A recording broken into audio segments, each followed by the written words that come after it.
Mr. Sheffield here. Now, unfortunately, we're all stuck at home at the moment, but I'm here to show you one of my favourite things to do when I'm at home, and that is making bread. Now, it's super easy. So the yeast I can do is show you how to make it. You're going to need a bowl, you're going to need a baking tray. You will need some scales because you're going to need to measure some ingredients. First thing you're going to need is 250 grams of strong flour. You'll also need half a sachet, or about 3.5 grams of yeast, quick action yeast. You'll need half a teaspoon of salt. You'll need 25 millilitres of oil, and to top it off, you'll need 150 millilitres of water. Now, it's super easy to make this. Step 1, get a bowl. Step 2, put the bowl on the table.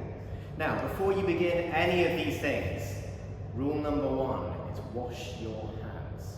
Rule number 2 is make sure you're not wearing any jewellery, because you don't want any of that jewellery to be inside your bread. And rule number 3, if you've got long hair, longer than mine, even though mine's super curly right now, you're going to need to tie it up, because again, you're not going to really want to serve someone some bread that's got loads of hair in it, do you? So, easy instruction. Here's the flour. Bam! There we go. Ingredient number 1. Here's the yeast. Okay, this is the really tricky part. Okay, you ready? Oh, look at that. Right, straight in there. And then, this is the hardest part to add, okay? The hardest part, the salt. You're going to put the salt in as well. Oh, you know what? That is just... I'm feeling exhausted already. Get yourself something to mix all these dry ingredients together. Okay, so we're just going to mix them all together, and you can see, trying to make sure that it's all evenly spread out through each other. Through itself. There we go. And try not to do it too vigorously, or you're going to get yourself covered in flour, and that's not something that you really want to do. Okay, I think that's nice and mixed together. Second thing you're going to need is to take your oil and pour it into your mix. Okay, pour all of the oil right in there, and it's going to start clumping together. It's going to start being a bit stickier. So I'm going to use a butter knife. Not a knife that's very sharp at all, just a very simple blunt knife. And I'm just going to work it all together until all of the oil disappears. Okay, so here you can kind of see it's all clumping together. And we're going to work that together until it's kind of the same consistency. It's almost like a crumb, okay? And that might take a while. You might have to do this for a couple of minutes. And you're thinking, oh, Mr. Sheffield, this is... Are you ready for the next step by now? Come on, it's just too... You're taking too long, and yet you've read my mind. Definitely, it is time for the next step. I'm going to start by adding a little bit of water. Okay. So I'm not going to put the whole lot of the water in at a time. I'm just going to add it gradually. I'm going to start with just a little splash. There we go. And start mixing. And that water is going to do something special to the yeast inside this mix here. The yeast is going to start activating. And that means it's going to start creating lots of lovely things that our bread is going to need to rise, okay?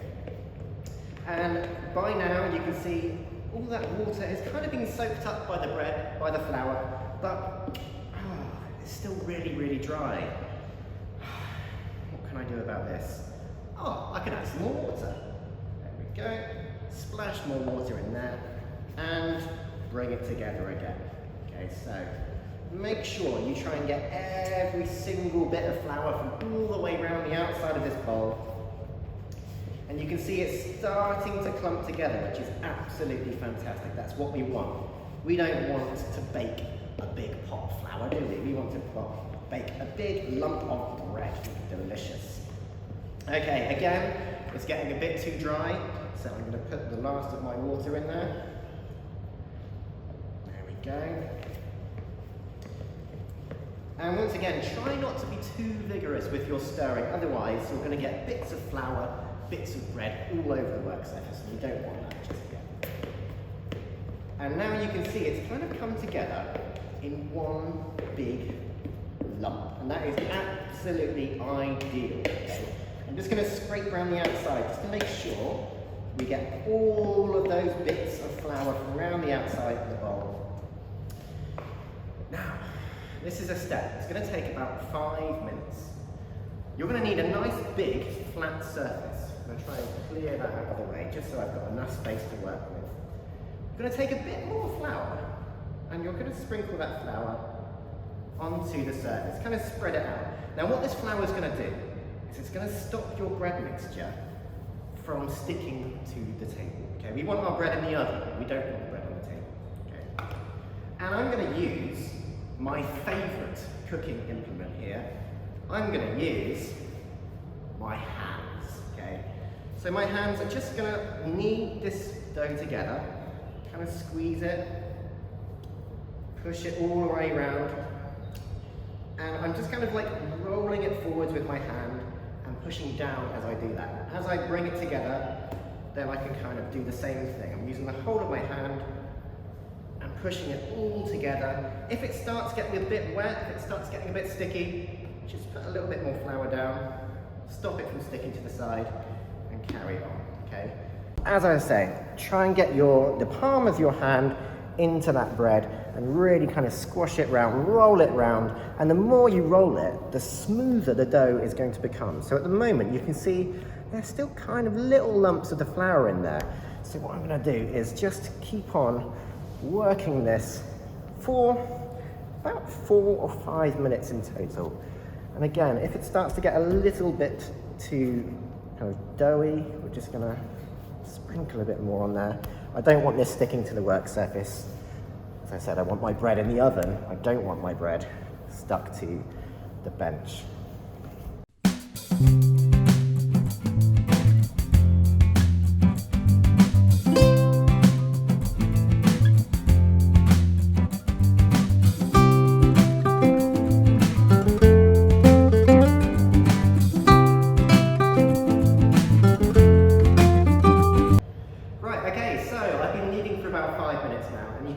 See the consistency here. It's got a lot smoother, it's kind of very stretchy, it's sticking together nicely, which is absolutely fantastic. That's exactly what I wanted. Now, this is the most difficult part of the process, okay, so listen very, very carefully.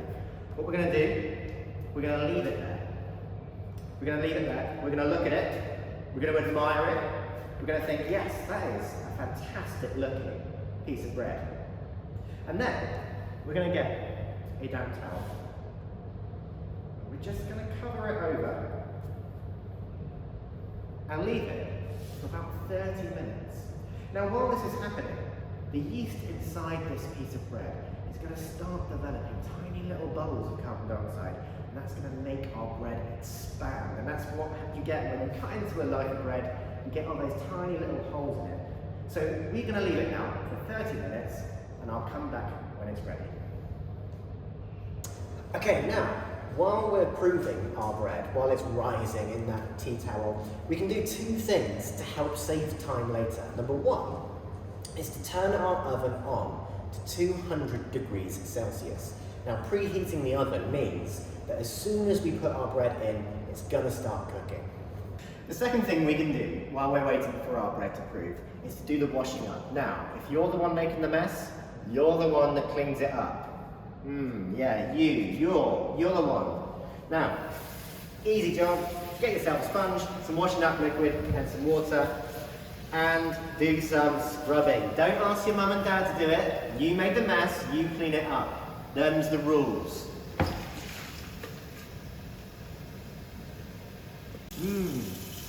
I like cleaning. Clean, clean, clean.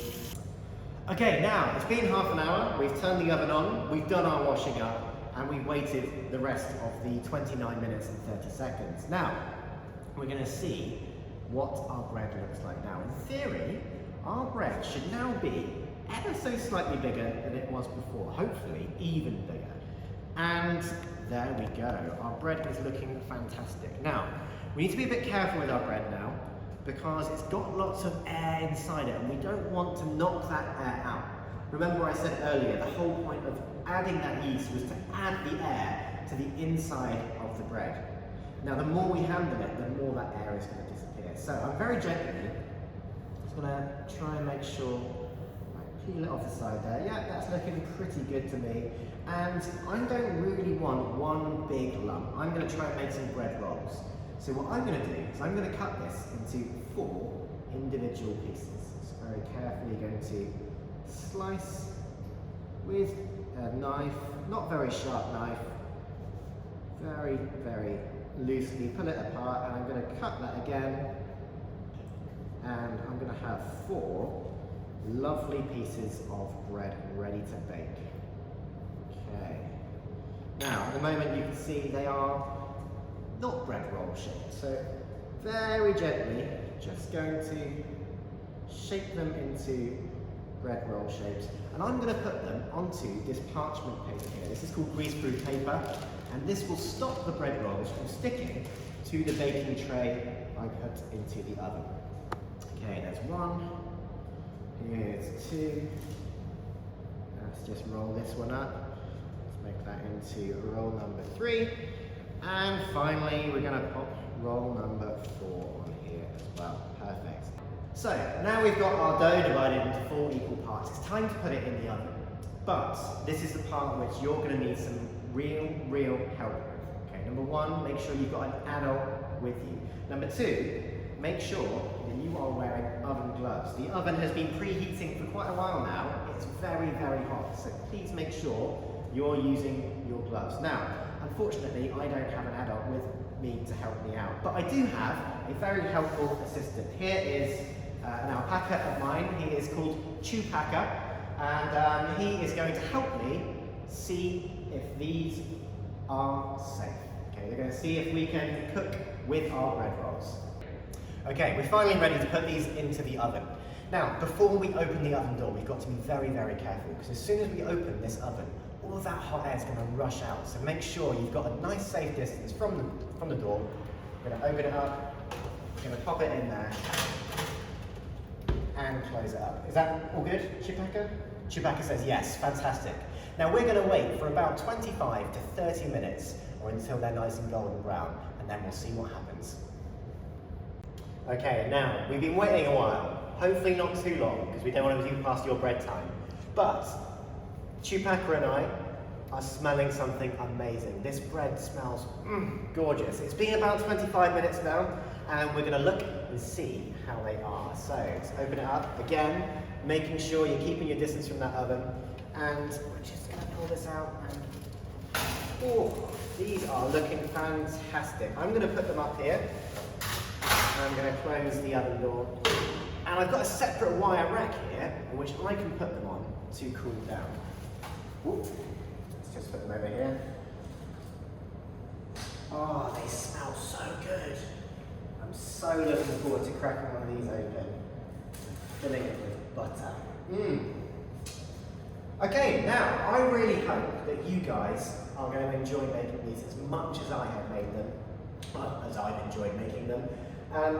In the meantime, you've actually got some more activities that you can try, so check those out as well.